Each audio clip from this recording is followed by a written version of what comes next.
Hi friends, இன்னைக்கு server Sundaram படத்தோட part 2 தான் பார்க்க போகிறோம். இதுவரை பார்க்காத பார்ட் 1 அப்புறம் பார்க்காத மித்த படங்களோட பிளேலிஸ்ட் லிங்க் எல்லாமே நான் டிஸ்கிரிப்ஷனில் கொடுத்துருக்கேன், போய் பாருங்கள். என்னோட சேனலை சப்போர்ட் பண்ணுங்கள். பார்க்காதவங்க பாருங்கள், அதாவது சப்ஸ்கிரைப் பண்ணிவிட்டு பாருங்கள். அப்போனா தான் என்னோட சேனலும் கொஞ்சம் க்ரோ ஆகும். நிறைய பேருக்கு ஷேர் பண்ணுங்கள். என்னால் முடிஞ்ச அளவு நான் வீடியோ போட்டுட்ருக்கேன். வாங்க இப்போ வீடியோக்குள்ளே போகலாம். ஏற்கனவே முதல் பாட்டில் பார்த்த மாதிரி நம்ம சுந்தரம் வந்து ராதாவை விரும்புகிறாரு அப்படிங்கிறத ராகவன்ட்டு சொல்லியிருப்பாங்க. ராகவன் ராதாவை பெண் பார்க்க போகிற அந்த சமயத்தில் சொல்லிட்டாங்க. ஸோ இப்போ ராகவன் என்ன முடிவு எடுக்கிறாரு அப்படின்னா, பெண் பார்க்க போகிற அந்த நிகழ்வை கேன்சல் பண்ணுறாங்க. நான் ராதாவை தான் பெண் பார்க்க போகிறேன் அப்படிங்கிறதையும் நம்ம சுந்தரத்திட்ட சொல்லவே இல்லை. உடனே டக்குன்னு அதை பார்க்குற சுந்தரம், என்னடா ராகவா சட்டையை கலட்டுற, நீ தான் ஒரு பொண்ணை பார்க்கணுன்னு சொன்னேன், நான் லேட்டுடா, அந்த பொண்ணு ஏமாந்துடாதடா. இல்லை நான் போகாததால் அந்த பொண்ணுக்கு பெரிய ஏமாற்றமாக இருக்காது அப்படின்னு ராகவன் மனசில் வேதனையோட சொல்லிட்டு, நீ ராதாவுக்கு ஈக்குவலாக வரணும், அதாவது உன்னோட ஃபினான்சியல், உன்னோட ஸ்டைல், நீ போடுறதுக்கு ஒரு சட்டை கூட இல்லாமல் இருக்கு, அதனால உன்னோட தரத்தை இன்னும் உயர்த்தணும், நான் ஒரு இடத்துக்கு உன்னை நான் கூட்டு போகிறேன், நாளைக்கு சாயந்தரம் ரெடி ஆயிரு அப்படின்னு சொல்கிறாங்க. நல்ல சட்டையாக போட்டுவான்றாங்க. ஆனால் பாவம் நம்ம சுந்தரத்திட்ட எந்த சட்டையுமே நல்ல சட்டை இருக்காது போல். பார்த்துட்டு ஒரு மாதிரி முகம் சுருங்குது. உடனே ராகவன், என்கிட்ட இருக்க சட்டை கூட கொடுக்க வாடா அப்படின்னு, இல்லை பரவாயில்ல நான் பார்த்துக்கிறேன்னு சுந்தரம் சொல்லிடுறாரு. இப்போ டக்குன்னு சுந்தரம் எங்கே போகிறாரு அப்படின்னா, ராதாவோட அப்பா, அதாங்க நம்ம சுந்தரம் வேலை பார்க்குற ஹோட்டல் முதலாளிகிட்ட தான் போகிறாரு. போய் இந்த மாதிரி நான் ஒரு முக்கியமான இடத்துக்கு போக போகிறேன் சார், அதனால் எனக்கு கொஞ்சம் அடுத்த மாதம் கொடுக்குற சம்பளத்துலேருந்து பிடிச்சிக்கோங்க, அதை இப்பயே கொடுத்துருங்க, சட்டை வாங்க காசு வேணுன்றும் போது, ஏண்டா இங்கே நிலவா தெரியாமல் இருக்குது, நீ என்னடானா இந்நேரம் தான் காசு வாங்கலான்னு பார்ப்பையா அப்படின்னு சொல்லிட்டு பயங்கரமாக கடுப்பிடிச்சு அனுப்பி விட்டுறாரு. ஏன்னா நம்ம மகளோட இந்த பெண் பார்க்குற நிகழ்வு தடைப்பட்டுருச்சு, இப்படி ஆயிப்போச்சு அப்படின்ற அந்த டென்ஷனை பூரா நம்ம சுந்தரத்திட்ட காட்டுறாரு. இப்போ உடனே சுந்தரம் வேற வழி இல்லாமல் வீட்டுக்கு போய் தாங்கிட்ட இருக்கக்கூடிய 4-5 சட்டை எடுத்து பார்க்குறாரு. எல்லாமே கிழிஞ்சிருக்கு. ஒரே ஒரு சட்டை மட்டும் கொஞ்சம் பரவாயில்லாமல் இருக்குது, அதான் ரொம்ப அழுக்காக இருக்குது, அதை பூரா நல்லா துவைச்சி போட்டுருவோன்னு சொல்லிட்டு துவைக்கிறேன்ற பேரில் அந்த சட்டையை கிழிச்சு போடுறாரு. இப்போ சுந்தரம் வேற வழியே இல்லாமல் ரொம்ப மோசமான ஒரு ட்ரெஸ்ஸு சட்டையை போட்டுட்டு போகிறா அப்படின்னு சொல்லிட்டு முடிவு பண்ணும்போது, அவங்க அம்மா பணம் கொடுக்குறாங்க. பணம் கொடுக்குறது எதுக்கு, சட்டை வாங்க கொடுக்கல. அவங்க அம்மா இந்த மாதிரி நீ எக்ஸாமுக்கு ஃபீஸ் கட்டணும்னு சொன்னையடா, இந்தாடான்னு பணம் கொடுக்குறாங்க. எக்ஸாமுக்கு ஃபீஸ் கட்டுறதை விட்டுட்டு ஒரு சூப்பரான சட்டையை வாங்கி போட்டுட்டு ராகவன் சொன்னால் அந்த இடத்துக்கு போகிறாங்க. போனால் அது ஒரு ஸ்டூடியோ, படம் எடுக்கிற ஸ்டூடியோ. அதுக்கு போன உடனேயும் நம்ம சுந்தரம், வேணாம் எதுக்குடா நீ இங்கே போய் கூட்டிகிட்டு வந்திருக்க, எனக்கு இந்த மாதிரி ஏற்கனவே நான் அலைஞ்சு அவமானப்பட்டது, இப்போ நான் ஒரு ஹோட்டலில் நிம்மதியாக வேலை பார்த்துட்டு இருக்கேன் ராகவா, எனக்கு இந்த பொழப்பே வேணாம், நான் நடிகனாகவே விரும்பலைன்னு சொல்லும்போது, இப்போ நான் இருக்கேன்டா அவங்க கூட, அதனால் எதை பற்றி கவலைப்படாத, உனக்கு கண்டிப்பாக வாய்ப்பு கிடைக்கும் அப்படின்னு சொல்லிட்டு ராகவன் ரொம்பவே உறுதியாக நம்ம சுந்தரத்தை உள்ளே கூட்டிகிட்டு போகிறாரு. ஆனால் அங்கே உள்ளே போனவுடனேயுமே ஒரு மரியாதை கிடைக்க மாட்டேங்குது. மரியாதை என்னங்க, ஒரு மனுஷனாகவே யாரும் வரவங்க மதிக்க மாட்டுறாங்க. யார் நீ அங்கிட்டு போய் இப்படின்னு சொல்கிறதெல்லாம் நம்ம சுந்தரத்துக்கு ரொம்பவே மனசு வேதனையாக இருக்குது. ஆனால் அதெல்லாம் கடந்துட்டு தான் போகிறாரு. அப்போ அங்கே 2 டைரக்டர் இருக்காங்க. 2 டைரக்டர்ட்டையும் நம்ம ராகவன் சுந்தரத்தை அறிமுகப்படுத்தி வைக்கிறாங்க. உடனே சரி நீங்கள் நடிக்க சொல்லுங்க அப்படின்னு சொல்கிறாங்க. உடனே சுந்தரம் கொஞ்சம் அவருக்கு தெரிஞ்ச அளவு நடிச்சுட்டு இருக்கும்போதே நல்லா தான் நடிக்கிறாரு. என்னென்ன மாதிரி நடைகள்லாம் நடப்பீங்கன்னா செம்மையாக நடந்து காட்டுறாரு. அதெல்லாம் பார்த்துட்டு டைரக்டருக்கு ரொம்பவே பிடிச்சி போயிடுது. ஆனால் முகம் சரியில்லையே, இந்த முகத்தை எப்படி நம்ம ஸ்க்ரீனில் காட்டுவோம் அப்படின்னு யோசிக்கிறாங்க. அப்படி யோசிக்கும்போது உடனே சுந்தரத்துக்கு ரொம்ப மனசு வெக்ஸ்ட் ஆயிடுது. உடனே ரொம்ப டென்ஷன் ஆகி ஒரு மாதிரி மைண்டாக டிஸ்டர்ப் ஆன மாதிரி நடந்துக்கிறாரு. கத்தியை வச்சு டைரக்டராக இருக்கிறவங்களே குத்த வர்ற மாதிரி செய்கிறாரு. உங்களை நான் கொன்றுவேன், விடமாட்டேன், அப்படி இப்படி ஆச்சாக்கும் பூச்சாக்குன்னு கத்துறாரு சுந்தரம். அதை பார்த்துட்டு அங்கே இருக்கிறவங்களாம் ரொம்ப பயந்துடுறாங்க. ராகவனே இவன் நடிக்கணும்னு சொல்லி கொஞ்சம் பைத்தியம் ஆயிட்டான் போல சார் அப்படின்னு சொல்லிட்டு சொல்கிறாங்க. அப்புறம் பார்த்தா தான் தெரியுது எல்லாமே நம்ம சுந்தரத்தோட அற்புதமான நடிப்பு அப்படின்னு. உடனே அங்கே இருக்கிறவங்களே ஆடி போயிடுறாங்க. என்னப்பா நீ நடிச்சா காட்டுன்னு ஐயோ நாங்கள் பயந்துட்டோம், இவ்வளோ தத்ரூபமாக நடிக்கிற ஆளை நாங்கள் விட்டுருவோமா என்ன, அடுத்த படத்துக்கு நீங்கள் தான் ஹீரோ அப்படின்ற மாதிரி அட்வான்ஸ் கொடுத்துட்றாங்க. உடனே நம்ம சுந்தரத்துக்கு ஒரே சந்தோஷமாயிருது. என்னை எல்லாரும் வீட்டுக்கு வந்து பாருங்க அப்படின்னு கெத்தா சொல்லிட்டு அவர் வாட்டுக்கு வீட்டுக்கு போயிடுறாரு. உடனே ராகவன் கோவத்தோட, ஏன்டா இப்படியாடா சொல்லுவ, மொதல் வாய்ப்பு கிடைச்சோம், இல்லைடா எனக்கு என்ன செய்யறதுன்னு தெரியல, நான் வந்து ஒரு படபடப்பு பதட்டத்தில் அது மாதிரி சொல்லிட்டேன் அப்படின்னு சொல்லுவோம். சரி உனக்கு இது ஒரு நல்ல வாய்ப்பு, இதை நீ பிடிச்சிக்கோ, பிடிச்சிட்டு மேலே மேலே முன்னேறு அப்படின்னு சொல்லிட்டு இருக்கும்போது கரெக்டாக அந்த நேரத்துக்கு யார் வர்றான்னா ராதா வர்றாங்க. ராதா வந்த உடனே நம்ம சுந்தரத்துக்கு ஒரே சந்தோஷமாயிருது. ராதா வந்து இந்த மாதிரி நீங்கள் படத்தில் வாய்ப்பு கிடைச்சிருக்காமலா, அப்போ அதுக்குள்ளே உங்களுக்கு எப்படி தெரிஞ்சிச்சு, எனக்கு தெரியும் உங்களோட முன்னேற்றம் வந்து எனக்கு ரொம்ப பிடிக்கும் அப்படின்ற மாதிரி ராதா சொல்லவும் சுந்தரத்துக்கு ஒரே சந்தோஷமாயிருது. இவன் தான் என்னோட ராகவன் அப்படின்னு சொல்லிட்டு ராகவனை ராதாட்ட அறிமுகப்படுத்தி வச்சுட்டு, நீங்கள் 2 பேரும் பேசிட்டு இருங்க, நான் போய் உங்களுக்கு ஸ்வீட் ஏதாவது செஞ்சு கொண்டு வரேன்னு சொல்லிட்டு நம்ம சுந்தரம் உள்ள போறாத்தா இவங்க 2 பேரும் அறிமுகமாக ஆகிக்கிறாங்க.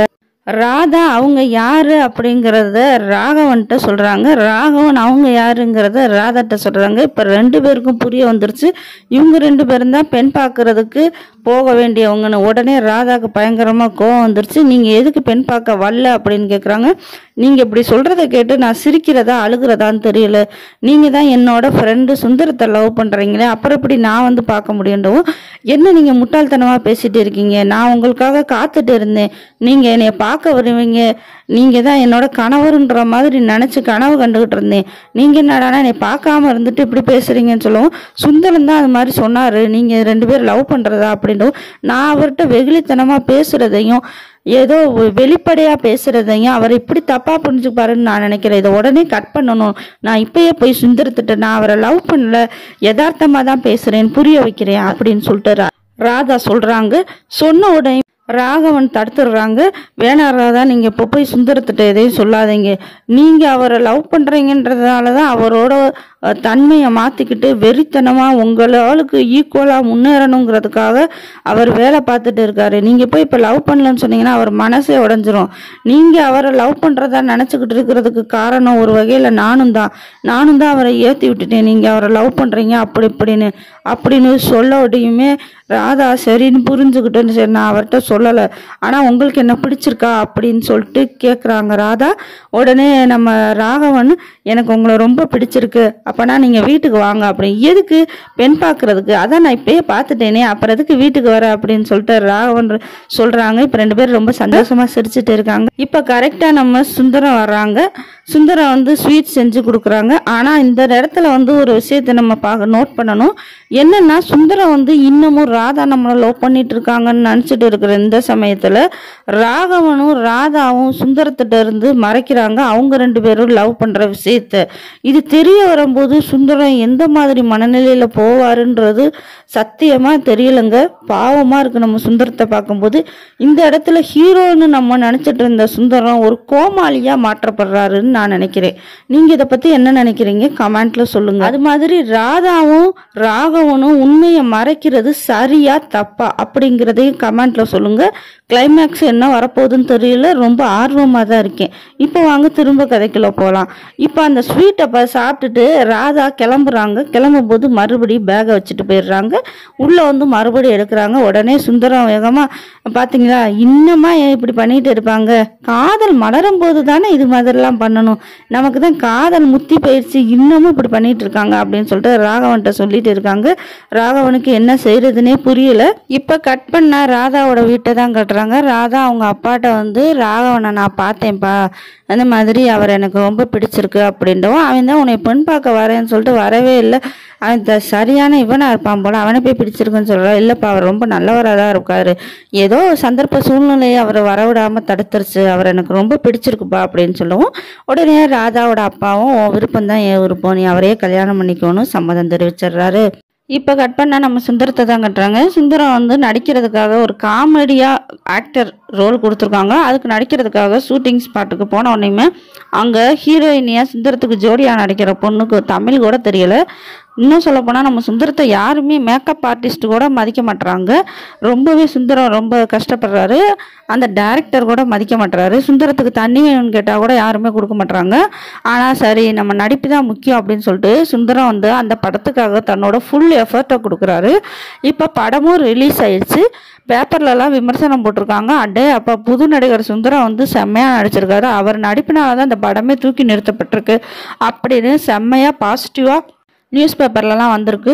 அதை பார்க்குற நம்ம ராகவன் வந்து ரொம்பவே சந்தோஷப்படுறாரு. இப்படி பார்த்துட்டு இருக்கும்போதே டக்குன்னு ராகவனை மீட் பண்ணுறதுக்காக ஹோட்டல் முதலாளி வராரு.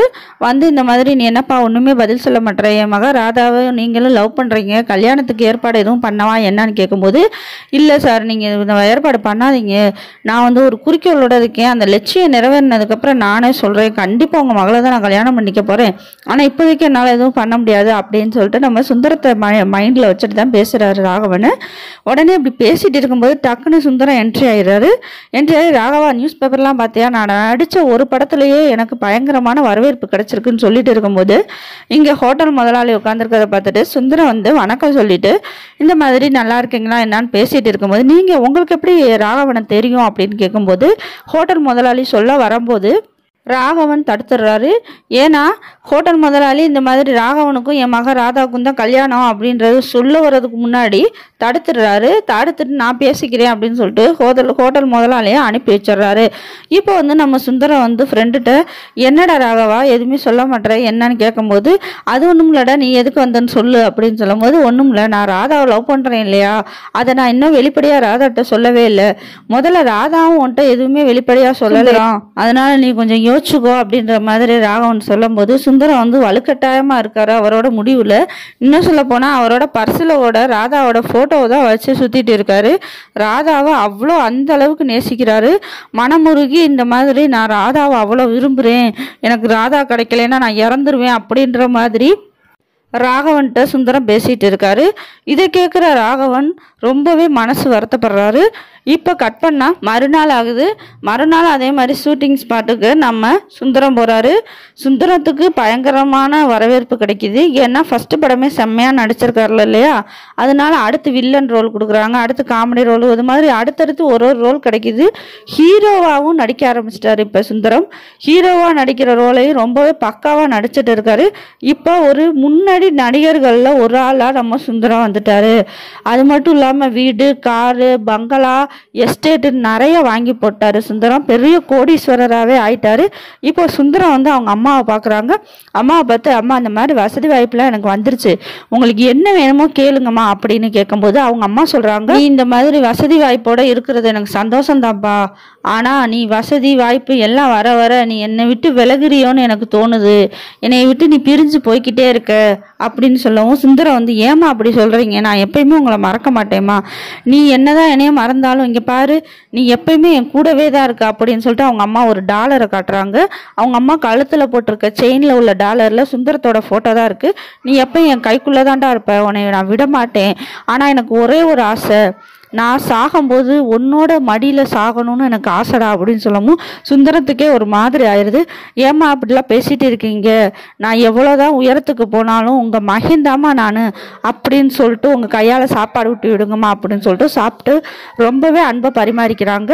இப்போ சுந்தரத்துக்கு ஒரு ஃபோன் கால் வருது. என்ன அப்படின்னா, சுந்தரம் பெரிய ஆக்டர் ஆகிருக்கனால அவருக்கு ஒரு விருது கொடுக்குறதாகவும் அதுக்கு ஒரு பாராட்டு விழா வச்சுருக்கிறதாகவும் சொல்கிறாங்க. அந்த பாராட்டு விழாவுக்கு போகும்போது அவங்க அம்மாவையும் கூப்பிட்றாங்க. சுந்தரம் வாங்கம்மா நம்ம போவோம் அப்படின்னு. ஆனால் அவங்க அம்மா வரமாட்டேன்னு சொல்லிடுறாங்க.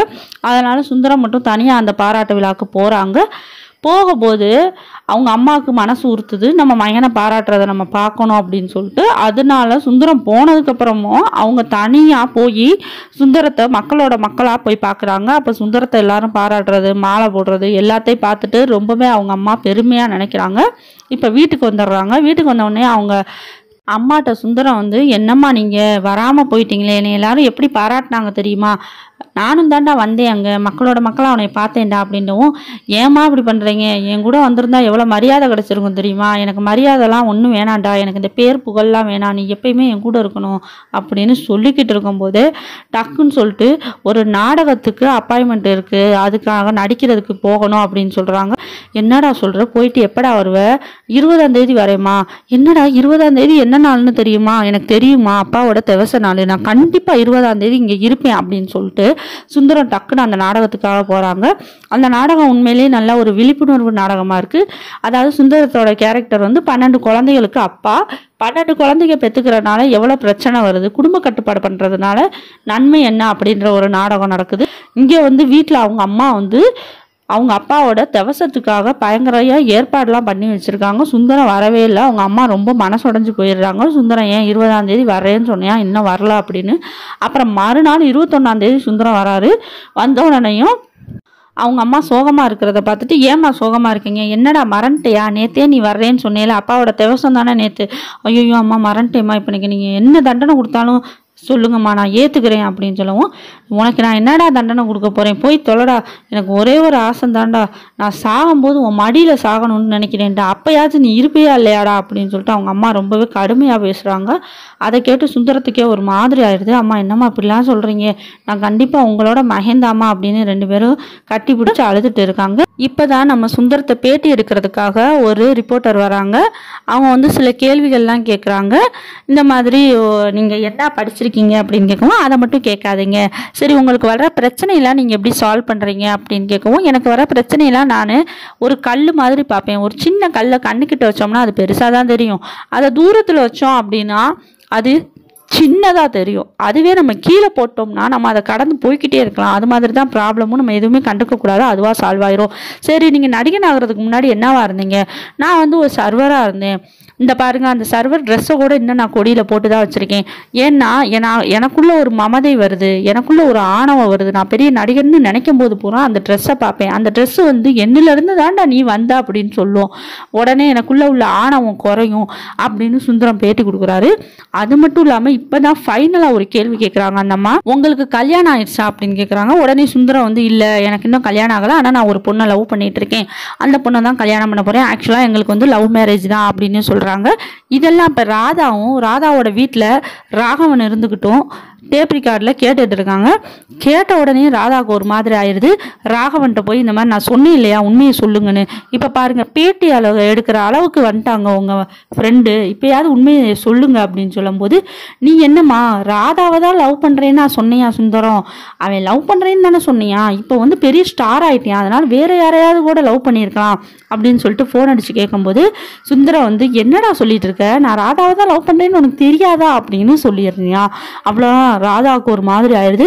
இப்பயே நான் போய் சுந்தரத்திட்ட எல்லா உண்மையும் சொல்ல போறேன், நம்ம 2 பேர் லவ் பண்றதா நம்ம கல்யாணம் பண்ணிக்க போறதாவும் சொல்ல போறேன் அப்படின்னு சொல்லவும், ராகவன் வந்து இல்லை நீ அவன்கிட்ட சொல்லாத, அவன் வந்து மனசுடைஞ்சு போயிருவியான், அதனால நான் சொல்றதை கேளு அப்படின்னு சொல்லிட்டு ராகவன் வந்து ராதாவை சுந்தரத்தையே கல்யாணம் பண்ணிக்கும் அப்படின்னு சொல்றேன். அவ்வளோதாங்க ராதாவுக்கு பயங்கரமா அழுக வந்துடுது. நான் வந்து உங்களை லவ் பண்ணியிருக்கேன், ஆனா நீங்க உங்க ஃப்ரெண்டை கல்யாணம் பண்ணிக்க சொல்றீங்க, இதெல்லாம் உங்களுக்கே நியாயமா இருக்கா, எனக்குன்னு மனசு இருக்குன்னு நீங்க நினைக்கலையா, உங்களோட ஃப்ரெண்ட்ஷிப்காக என்னோட காதலை தியாகம் பண்ண சொல்றீங்களா அப்படின்னு ராதா கத்துறா. ஆனா ராகவன் வந்து என்னால் உனக்கு கல்யாணமே பண்ணிக்க முடியாது அப்படின்னு சொல்லிட்டு அங்கேருந்து கிளம்பி போயிடுறாங்க. ராதாக்கு என்ன செய்யறதுன்னு தெரியல, அழுதுட்டே இருக்காங்க. இப்போ கட் பண்ணா சுந்தரத்தை தான் கட்டுறாங்க. சுந்தரம் வந்து ராதாட்ட தன்னோட காதலை வெளிப்படுத்துறதுக்காக போறாரு, கையில் ஒரு பொக்கே எடுத்துட்டு. அப்போ ராதாக்கு தெரிஞ்சு போயிடுது சுந்தரம் என்ன நம்மள்ட்ட சொல்ல வராங்கன்னு. அப்போ ராதா மனசுடைஞ்சு அப்படியே இக்கட்டான நிலையில நின்றுட்டு இருக்கும்போது சுந்தரம் வந்து இந்த மாதிரி நான் உங்களை ரொம்ப விரும்புகிறேன், உங்களை திருமணம் பண்ணிக்கிறேன்னு நினைக்கிறேன் அப்படின்னு சொல்லவும், ராதாக்கு ராகவன் சொன்னது ஞாபகம் வருது, நம்ம சுந்தரத்தையே கல்யாணம் பண்ணிக்கணும் அப்படின்னு சொன்னது. ஆனாலும் சுந்தரத்தை வந்து ராதா ஒரு அண்ணனாக தான் பார்க்குறா, அதனால என்னால் கல்யாணம் பண்ணிக்க முடியாது உங்களை அப்படின்னு சொல்லிடுறா.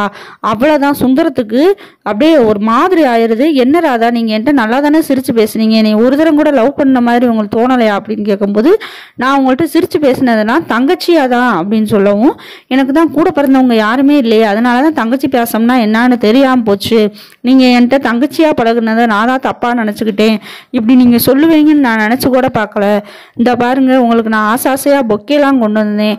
இப்போ நான் அந்த பொக்கையை திரும்ப வெளியே எடுத்துகிட்டு போனேன்னா பார்த்தவங்க பூரா இந்த முகத்தை வச்சுட்டு திரும்ப எடுத்துகிட்டு போகும்போது ரொம்ப கேவலமாக பேசுவாங்க. அதனால இந்த பொக்கையை வீட்டில் ஒரு மூலையில் வச்சுட்டு போயிடுறேன் அப்படின்னு சொல்லிட்டு வச்சுட்டு குப்பை தொட்டி எடுத்துகிட்டு போகிறேன்னு சொல்கிறாரு சுந்தரம். எதுக்குங்க குப்பை தொட்டி எடுத்துகிட்டு போகிறீங்க அப்படின்னு ராதா கேட்கும்போது, நான் போனதுக்கப்புறம் இந்த பொக்கையை நீங்கள் வாட்டுக்கு குப்பை தொட்டியில் போட்டுட்டிங்கன்னா அது சாதாரண பொக்கே கிடையாது, அது என்னோட இதயம் அப்படின்னு சொல்கிறாரு சுந்தரம். அதை கேட்குற ராதாவுக்கு, நான் உங்களை ரொம்ப காயப்படுத்திட்டேன், என்னை மன்னிச்சிருங்க அப்படின்னு சொல்கிறாங்க. இல்லை நீங்கள் மன்னிப்பு கேட்காதீங்க, நான் ஒரு நடிகன் தான். நான் நடிக்கும்போது எனக்கு ஜோடியாக நிறைய பேர் கதாநாயகியாக நடிப்பாங்க. ஆனால் அவங்க நடித்த உடனேயும் விலகி போயிடுவாங்க. அவங்கள பூரா நான் அடையணும்னு நினச்சா முட்டாள்தனம் தானே. அது மாதிரி ஒரு விஷயந்தான் இப்போ நடந்திருக்கு. நீங்கள் எதையும் மனசில் வச்சுக்காதீங்க, நீங்களாவது சந்தோஷமாக இருங்க. நான் போகிறேன், இதோட பெரிய முடிவு எடுக்க போகிறேன் அப்படின்னு சுந்தரம் சொல்கிறாங்க. ராதாவுக்கு ரொம்ப சந்தேகமாயிருது. நீங்கள் என்ன முடிவு எடுக்க போகிறீங்க அப்படின்னு கேட்கும்போது டக்குன்னு சுந்தரம், நான் இறக்க போகிறேன் அப்படின்னு சொல்லிடுறாங்க. அவ்வளோதான், ராதாவுக்கு தூக்கி வாரி போயிடுது.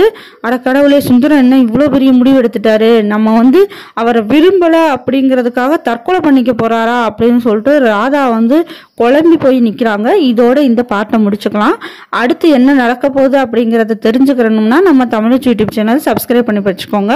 அதாவது சுந்தரம் அடுத்து ராதா கிடைக்கல அப்படிங்கிறதுக்காக தற்கொலை பண்ணிக்க போகிறாங்களா, அப்படி இல்லைன்னா ராதாவை மறந்துட்டு தன்னோட இயல்பு நிலைக்கு வந்துடுவாங்களா, இல்லை ராதா மனசு மாறி சுந்தரத்தையே திருமணம் பண்ணிக்கிடுவாங்களா அப்படிங்கிறதெல்லாம் தெரிஞ்சுக்கிறணும். அப்படின்னா அதுக்கு நம்ம வீடியோவை தொடர்ந்து பார்த்துட்டே இருங்க. ஓகே, பாய்.